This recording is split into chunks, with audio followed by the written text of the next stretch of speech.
بہت آہستہ آہستہ چل رہا تھا۔ خرگوش نے کچھ دیر بعد جب پیچھے مڑ کر دیکھا تو اسے نہ خرگوش نظر آیا اور نہ ہی بندریا۔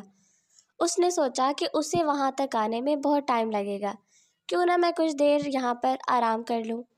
یہی سوچ کر خرگوش ایک درخت کے نیچے لیٹ گیا اور کچھوے کا انتظار کرنے لگا، مگر کچھ ہی دیر میں ٹھنڈی میٹھی ہواؤں سے اس کی آنکھ لگ گئی۔